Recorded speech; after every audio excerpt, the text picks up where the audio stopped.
I had a client one time, and they had come to me after they sold something, and they were like, I need to spend this money because, here there's a time limit, there's a 1031 exchange. They hadn't set up the qualified intermediary, and so it was too late. Once the money hits your hands, that's when it's taxable. There's a lot of gray area in the tax code. When it's gray, we get to play. When you have an asset that's improved in value, if you sell it, you're going to have a capital gains. If you borrow against it, a loan is tax-free. You don't have to pay taxes on borrowed money. As your real estate appreciates, you have those unrealized gains in there. You just go to the bank and borrow against it. Hi, and welcome, folks, to the Will Frederick podcast, where we talk about real estate, wealth building, money, and life. And today I am joined by a familiar face, Bob Norton with Norton Accounting Services. He is a great friend, longtime friend, and my personal tax accountant. So one I highly recommend for you to use as well. Today we're going to talk about something that Bob and I really get excited when we talk about, which is real estate and how to save taxes. So the biggest expense you have and I have and everybody has, if you're a living, breathing human being, is taxes. That's the biggest expense we have. It's by far more expensive than anything else that you have. So I think it makes a lot of sense to actually look at how you can save taxes. And so that's what we're going to talk about today. And Bob has proven an excellent ally to me in my quest to save as much tax as possible. So anyway, I'm getting ahead of myself. I'm going to let Bob introduce himself and tell a little bit about his company, and then we'll get into some great questions here. Great. So Bob, Thanks, take Will. it away. Yeah. So my company is Norton Accounting Services. We're based in Slidell at the moment. I'm actually moving to Pearl River because I just bought a building there. I've been in real estate for 18 years, starting out buying, investing. I also have a realtor's license. Actually, I'm a broker in the state. I really don't do too much with that anymore. And then I've been running businesses for over 30 years. I guess about 8 or 9 years ago, I decided to go off on my own and start this firm because I realized when I was doing real estate and working with other CPAs that most of them didn't really understand all the intricacies that there are. Mm-hmm. And so I decided that that's what I wanted to focus my practice around. Mm-hmm. So most of my clients are real estate investors and realtors, but I have clients from any kind of business. They don't have to have real estate just to be a client, but most of them are doing that. And of course, I promote buying real estate to build wealth, sure, and also to help with saving taxes, because there's things you can do with real estate that if you plan around that, and then you start really saving some taxes. Yeah. So it's interesting. Not too long ago, I was listening to maybe it was one of the Rich Dad guys, Tom Wheelwright or Ken McElroy, one of those two guys. They said on the podcast, it was a very interesting, or I think it was a book I read through one of them, but it was about taxes. And, we all talk about saving taxes. And for the longest time, I kind of felt like it was like something like some tax loopholes. We're trying to trick the government and blah, blah, blah. The government actually institutes these rules because they want to incentivize certain behaviors. They want to incentivize us to do certain things. So if you feel controlled by Big Brother, this is just another, opportunity for them to do that. However, when we're looking at saving in taxes and using some of these tools that they have given us, you're not doing anything dishonest, illegal, or underhanded. You're actually doing exactly what they want you to do, because the government wants us to invest in real estate. They want us to create the jobs that will be created and continue to pour our wealth into assets, right? Yeah, that's correct. So there's really no loopholes in the tax code. It's written in there specifically. Although there's still unintended consequences like there are with any laws, because they can't foresee the future. Mm-hmm. And there's a lot of gray area in the tax code. There's things that aren't defined very well. So the tax code is black and white, except when it's gray. Mm-hmm. So, black is you can't do this. It specifically says that. White is you must do this. So we have to follow those rules. Right. And then there's the gray area where it's like it says something, but it doesn't define it completely. So that means it leaves it up to us. And so, when it's gray, we get to play. Mm-hmm. And so real estate there's a lot of gray. Yeah. So I get to play. Yeah, yeah. Well, I like playing with you, so we'll play together because I think there's a lot that we can teach our clients here about how to save taxes through investing in real estate. There were four big things that I came across recently, and I thought, and I've taken advantage of all of these things, but I wanted to help share these with our audience, and we can get into some more specifics on them. But the first way that was explained to me is unrealized gains. So when you have an asset that's improved in value, if you sell it, you're going to have a capital gains. Right. But if you don't sell it, if you borrow against it instead, you take that money out of it, a loan is tax free. So you don't have to pay taxes on borrowed money. So that was a great way, I thought. So if you're borrowing instead on an improved asset, you're not paying taxes on it. Right. How have you seen that used, Bob? That happens more in real estate, because if you have stocks that have appreciated, you can borrow from your broker against that. That's called a margin loan. And then, of course, if the stock starts to go down, you'll have a margin call. You'll have to put up more money. Right. With real estate, though, real estate goes up over time, and it's consistently increases. Stocks go up and down, real estate continues to go up. And then even though we might have shifts in the market, the value of the real estate really doesn't fall. This last time with interest rates going up, it slowed the market because now it costs more, but real estate prices haven't really fallen a lot. I mean, they've come down a little bit, but not much. Yeah. And so you can, as your real estate appreciates, you have those unrealized gains in there, and then you just go to the bank and borrow against it. And real estate, that's one of the beauties of real estate, is it's easy to borrow money against, because single-family homes, for instance, they're like liquid money. It doesn't take very long to sell. Right now, what's the average days on market for something that goes up over here? Probably 30 days, 30, 45 30 to days. 60 maybe. days, they're going to get the money. So the banks know that you could sell it if they needed to pay it off. For commercial buildings is a little bit different because they're valued differently and they take longer to sell. So that's why they usually don't loan as much against those. And that's also why commercial loans renew every 5 years, because they want to make sure that the financials are there. And also, if you own commercial real estate, you know that you have to send financials to the bank every year, because they want to make sure that you can still afford the payment in case. They're just trying to protect their behind. Yeah. But loans, when you borrow money, borrowed money is not deductible. I mean, it's not taxable. But also, when you pay it back, you don't get to deduct it. Some people get confused when they sell a house. They say, well, I only walked away with a $20,000 check. I said, yeah, that's because $200,000 went to the bank to pay off the loan you had. So you actually had a gain of more than that. Unless you don't pay it back. If you default on a loan, you don't pay it back, that all becomes income. So with around real estate, it's a little bit, you can consider that you sold it for whatever you paid back the bank or whatever. But if you default on just regular credit cards, having a conversation in the morning with a client who was talking to someone about reducing their debt, and I said, well, that tanks your credit score, and also you get a 1099-C, which means cancellation of debt, and you're going to pay tax on what you don't pay back. I said, let's come up with a different strategy to reduce that debt. And so that's what we talked about. Yeah. But anyway, that wasn't really tax, but it's all financial stuff. That's exactly. what I do. And that's, hey, look, and that's the podcast is about real estate, wealth building, money, and life. I mean, it's about everything. And we want to help educate our clients and help them build their wealth. Right. And so there's plenty of ways to do that. Real estate's our favorite way to do it. I think long term, it's the most historically proven asset class, is the way I've heard one investor say it. And so I think that's why we talk about it so much. So that was the first way, and I thought that was really good, like borrowing, because a loan is not a taxable income. You can take that money and redeploy it elsewhere with zero tax shaving off of it, right?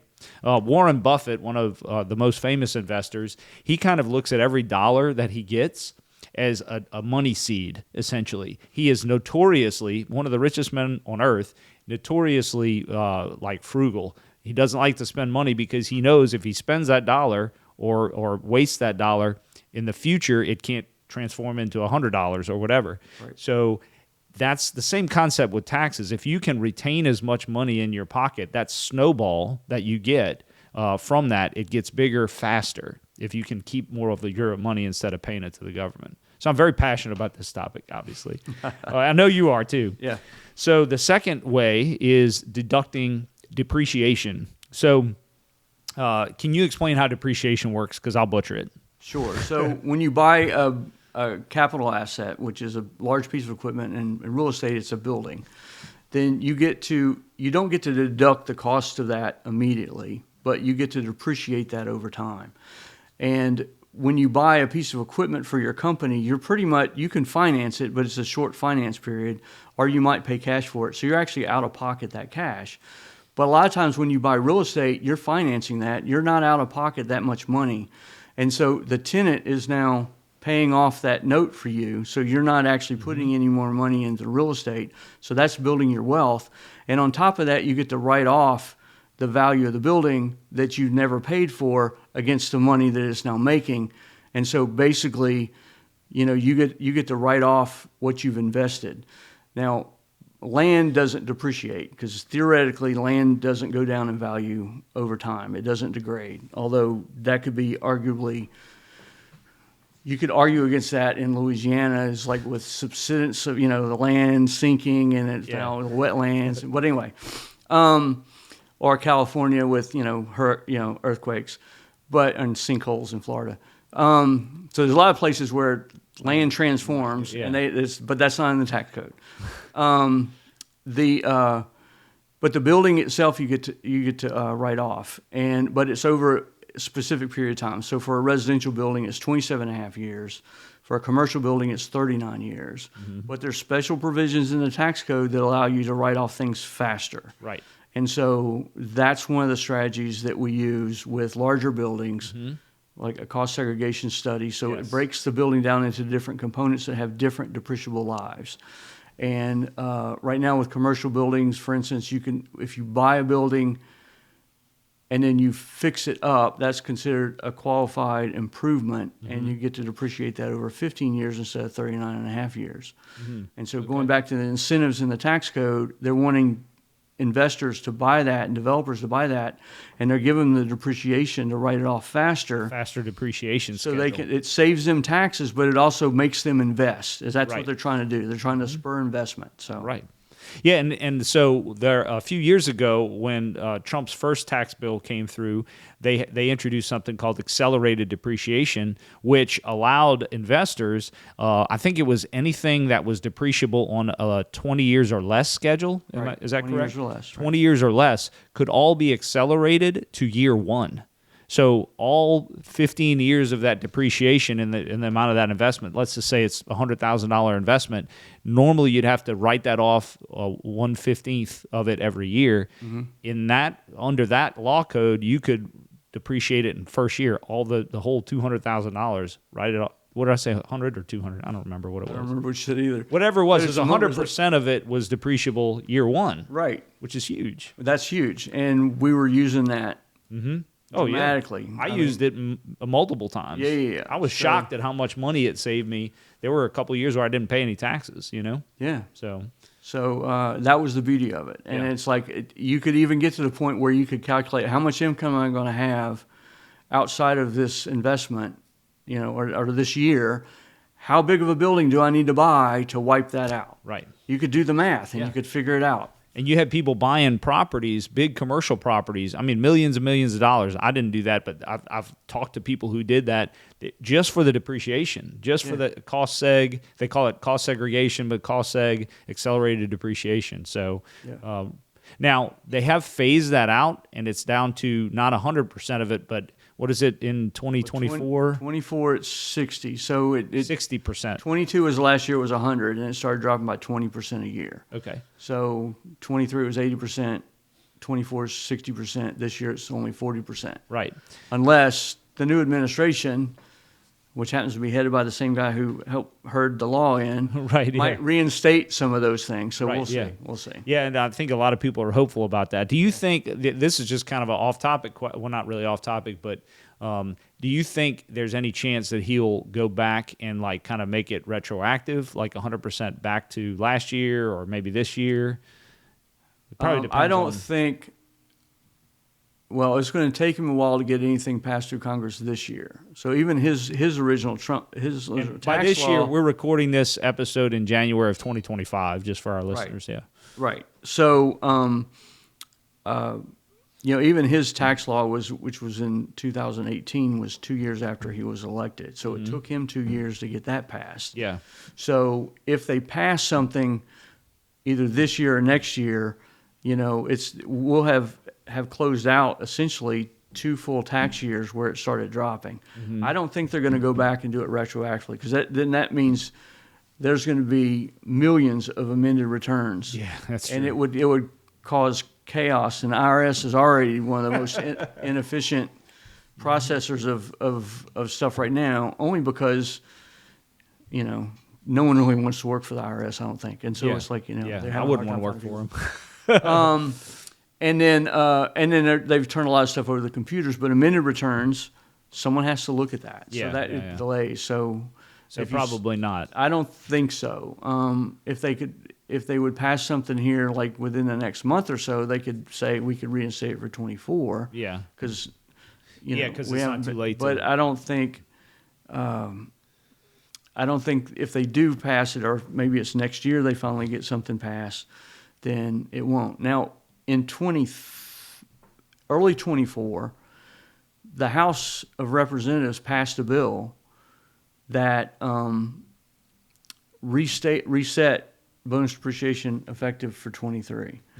But the Senate had to look at it, and the Senate just sat on it. Oh.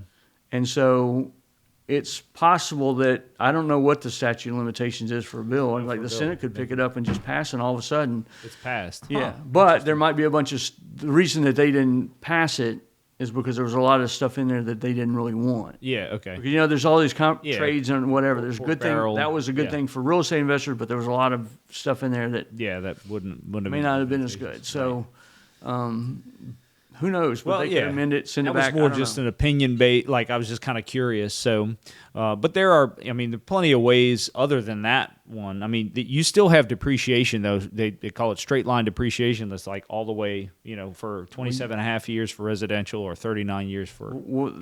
So the depreciate, what it does is it's a deduction you get for tax purposes, but it's not you're not writing a check for that. Right. Yeah. Now, theoretically, you wrote a check for it, or you're financing it, right. So someone's paying the bill off, and it turns out to be the tenant, right?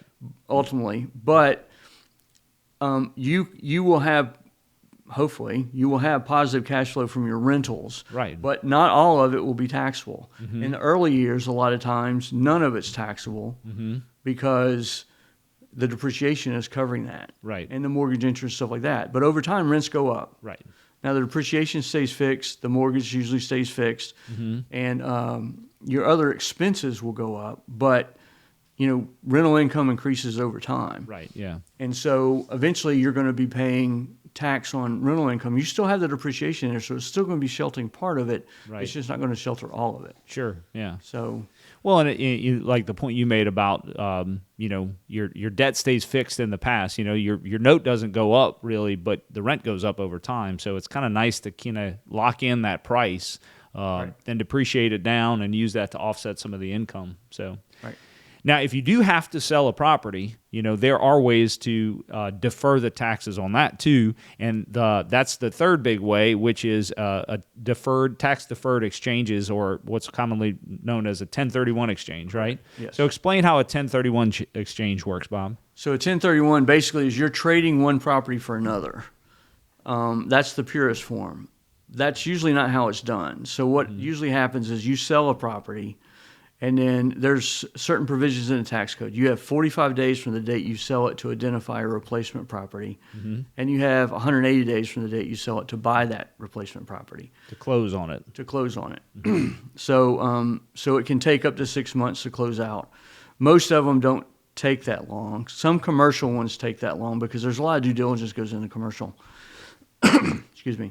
So, but the key to that is you have to have a qualified intermediary as a person who holds the money, because as soon as you touch the money, you're paying tax. And if you take away any money, because let's say you sell a property and it's like, I need 20 grand to do something, and you keep 20 grand at the closing, right, you're paying tax on that 20 grand. It's all taxable. And then when you buy the replacement property, if you walk away with a check, you're paying tax. So the gain goes all to the cash you receive.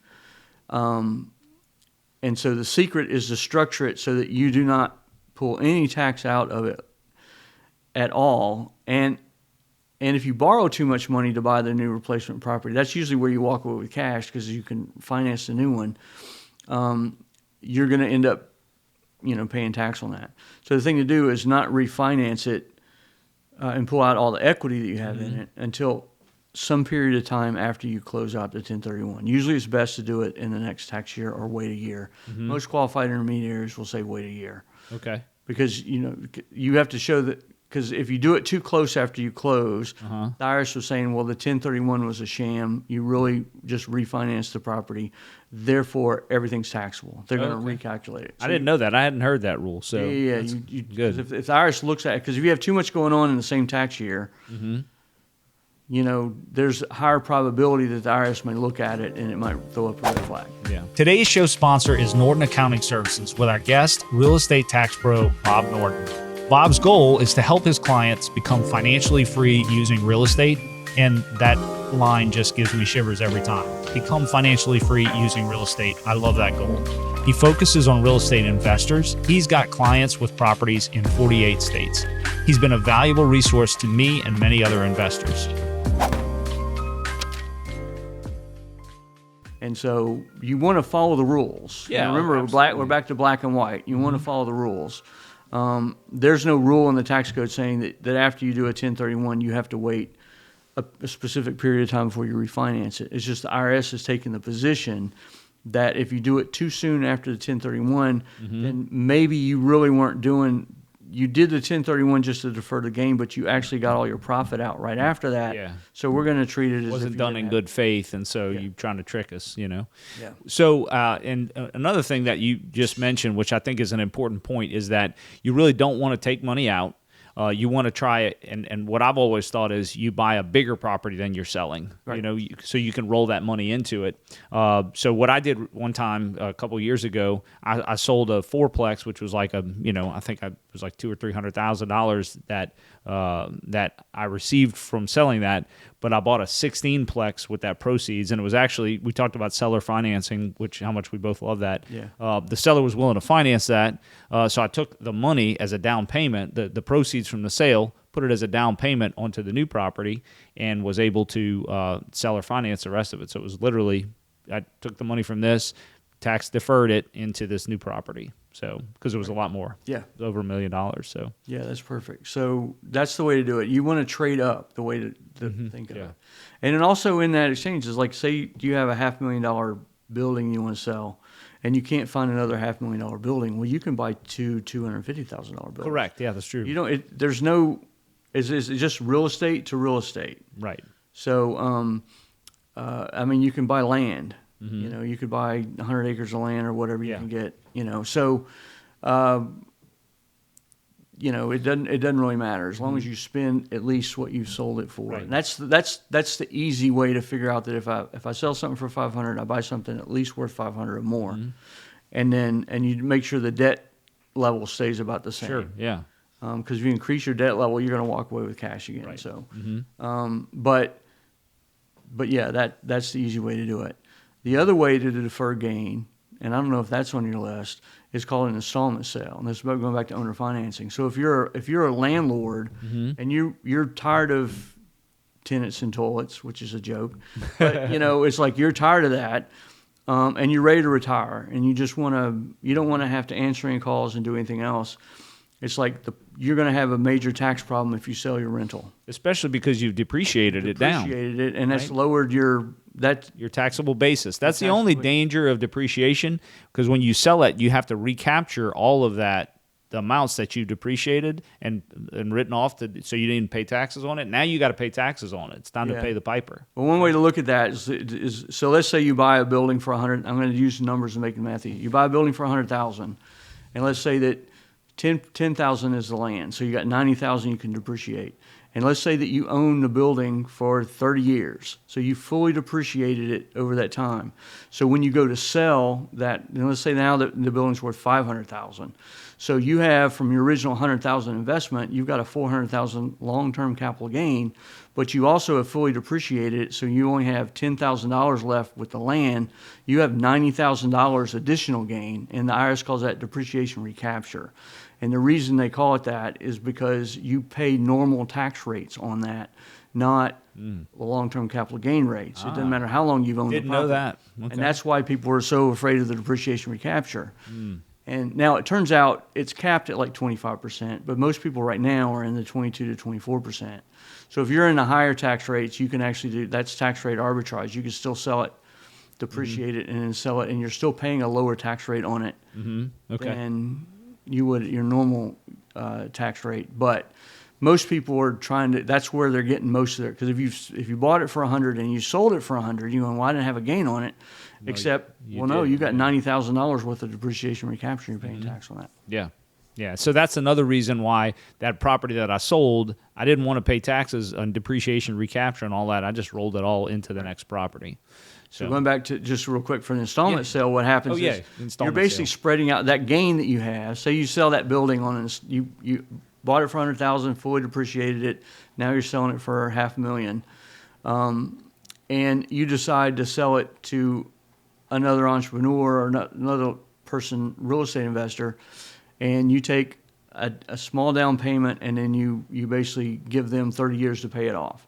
Well, then that gain, the $400,000 of gain that you have in there, plus the other 90, gets spread out over that 30 years based on how much principal of the loan you pay back. You're going to probably charge a little bit of interest. That's taxable when you receive it.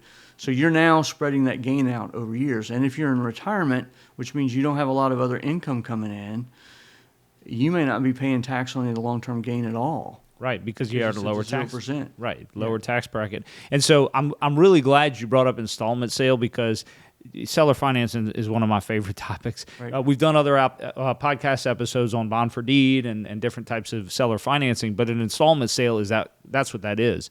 And one of the most valuable things about being a real estate investor, and I've participated as a buyer in an installment sale. Like, I've bought several things from other investors that I've owner financed, and I've also been the bank. I've been able to sell to other investors as owner financing.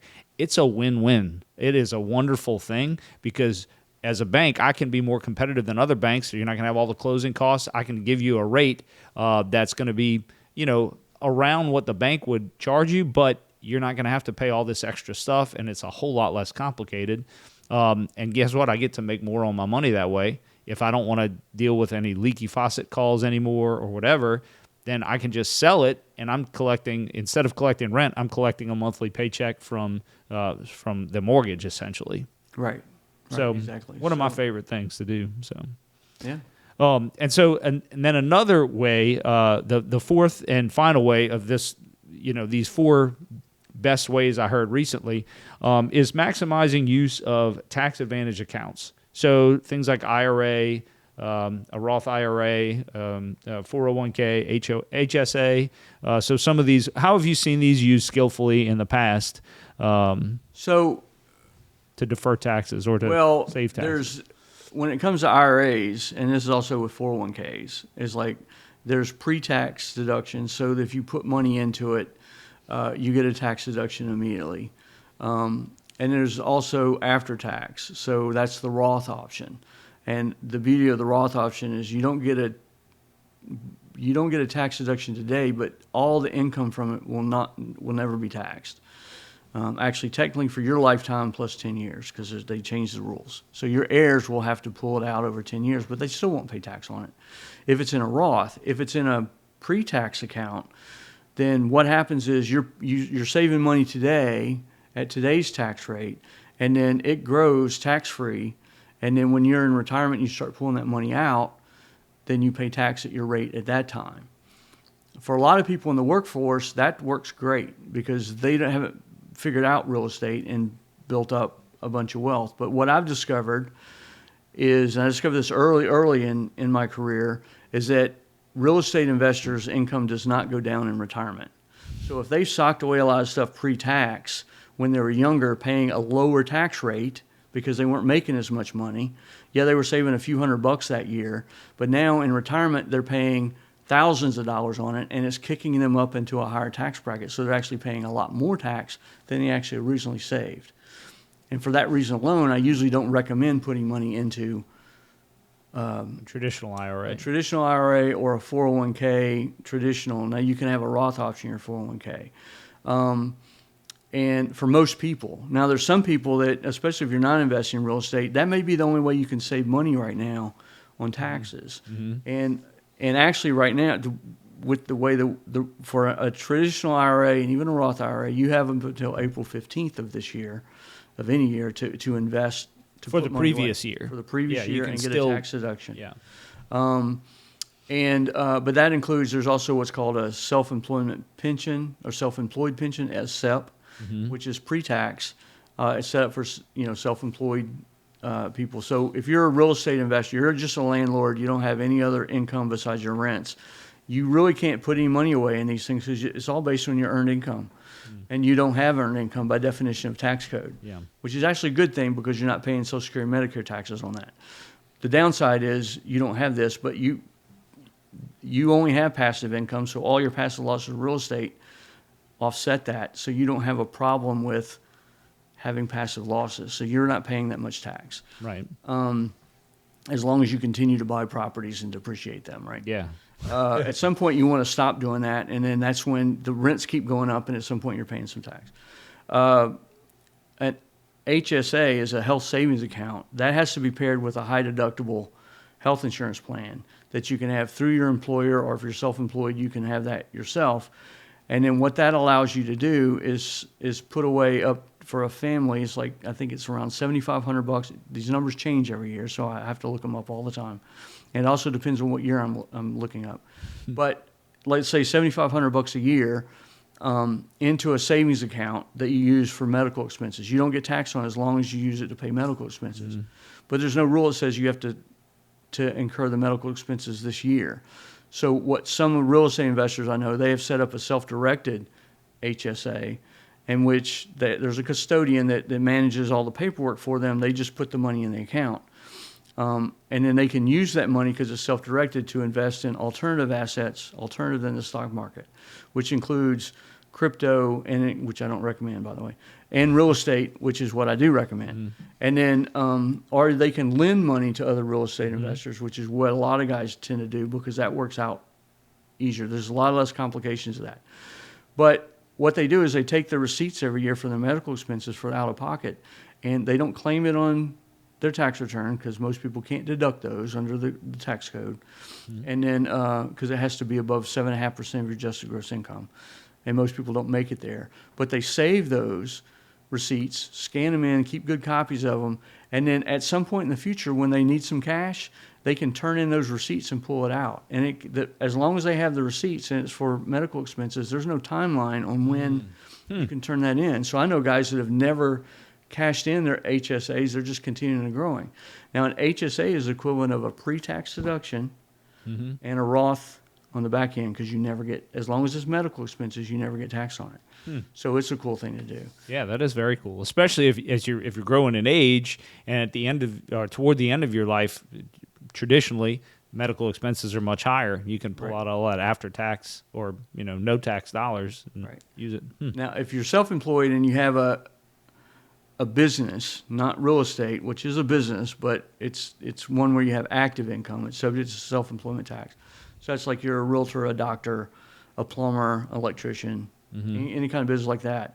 You can actually set up a solo 401k, and you can have a Roth option. You can do Roth. You can mix the two, and then you can put the stuff in there. With a 401k, you can put more money in an IRA. An IRA is limited to like $7,000, I think, is what it's up to now. That also changes every year, and there's catch up. If you're over 50, you get to put an extra $1,000 in there. But with a 401k, you can put away up to $60,000 of your earnings from your business.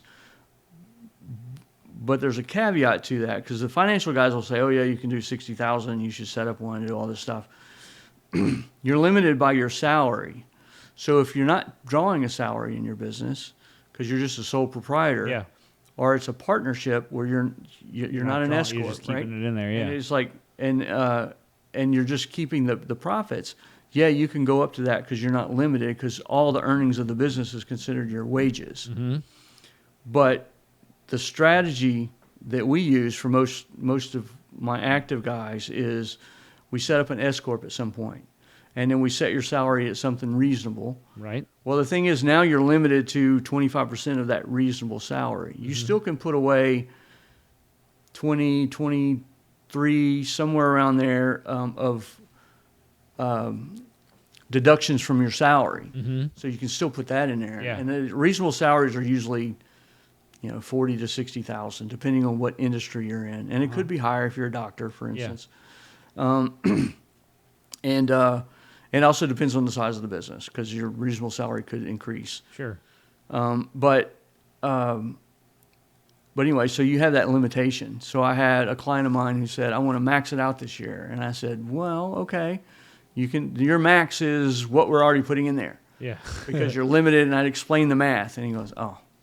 I said, yeah, because your financial advisor is saying, oh, here's the max. Or you're reading on the internet, here's the max. Right, It turns out there's some rules. And there's always nuances, and that's why it's so important. That's why I wanted to have you on the show to explain some of these different nuances about there's caveats. There's always ifs, ands, or buts, and it's very tailored to your personal situation. I mean, somebody might read on the internet or hear on a podcast, oh, this is the best thing since sliced bread. But if you're going to the accountant that knows all the caveats and also knows your personal information, says, well, listen, this might be a little bit better idea. Why don't you do this? And so if you're hearing all this and your eyes are starting to glaze over, like when we get too much into the details, this is why Bob does my taxes, because I have no clue about half of this stuff. But I need a Bob in my life to tell me, all right, here's what you need to do. Don't worry about that, Will. Just show me what you are making, show me what you want to do, and then we can kind of figure out a way. So I wanted to have him on today to help me explain these 4 great ways. And again, just in review, unrealized gains, so borrowing instead of selling, deducting depreciation, so depreciation's huge, tax-deferred exchanges when you do have to sell, and then maximizing use of these tax accounts. So there's all kinds of different ways to take advantage of these. And honestly, I got a huge list of questions here that we're going to have Bob back on multiple episodes because there's so many deep dives we can do on how to save taxes and how many different ways to play with your taxes in legal ways that the government actually wants you to do that will save you a ton of money. So what else, is there anything else, Bob, that we didn't hit on today that you would add to this? Well, one of the things to keep in mind is to maximize your tax savings really takes tax planning. It takes thought. Yes.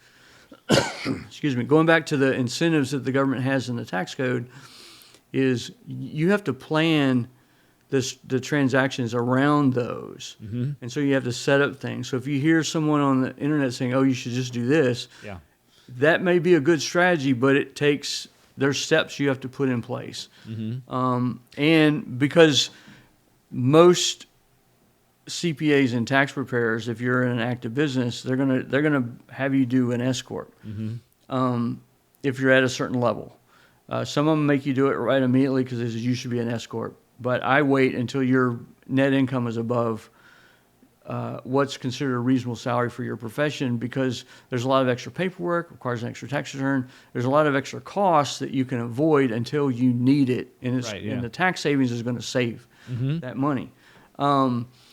But there are things that once you're an S corp, there's certain things like with this 401k that limits things that you can do. Right. Yeah. And then another thing that a lot of people ask me about is paying my kids. Can I pay my kids and get a deduction? Well, in the tax code, if a child works for their parents and they're under the age of 18, so up to 17, and they work for their parents in a self-employed business or a partnership, then their wages are not subject to any taxes as long as you're paying them less than the standard deduction for a year. Mm-hmm. Now, they could be subject to tax at the state level because the states don't have the same tax levels. The problem with that is that that's not allowed in an S corp It said if you have to be a sole proprietor or a partnership. But and if it's in an S corp, now we got to set up structures because now you got to have a separate LLC that hires your kids. Yeah. Your S corp pays the LLC pays your kids. Yeah. But if you're writing a check from your S corp directly to your kids, Yeah, well, guess what? They're going to probably pay tax on that. Yeah, you get your hand slapped. So you need somebody to help you planning. And this is Bob and I have actually a regular meeting where we're talking about all the different moves I'm making with my real estate and saying, hey, what do I do here? And then he tells me, hey, watch out for this, or you need to do this. I had a client one time, and this happened within the last 3 or 4 months.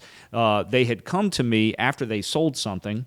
I don't think they use a realtor, but they sold something to somebody, and they were like, hey, I need to spend this money because, I hear there's a time limit, there's a 1031 exchange. They hadn't set up the qualified intermediary that Bob talked about earlier, and so it was too late. Once the money hits your hands, it's like, when it hits air, that's when it's taxable. So It was already too late. They need to set that up.